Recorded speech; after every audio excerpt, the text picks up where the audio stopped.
Já, þetta úr verkinu 111 sem ég gerði upp í Breiðholti fyrir nokkrum árum síðan og ég nú ekki, ég með bara myndir af af fótboltastrákunum sem ég byrjaði eiginlega á að mynda þegar ég kom að þetta í Breiðholt og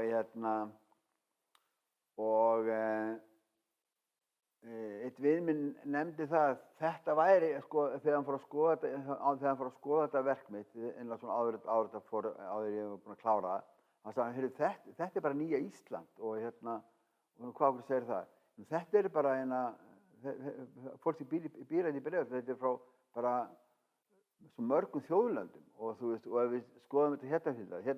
þessi frá Íslandi, þessi frá Nígeríu, þessi frá Íslandi,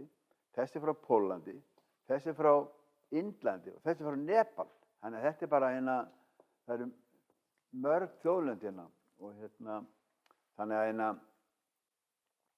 og það er svolítið merkilegt með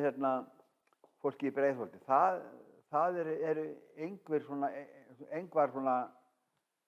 engir kynþáttafordómar og það eru bara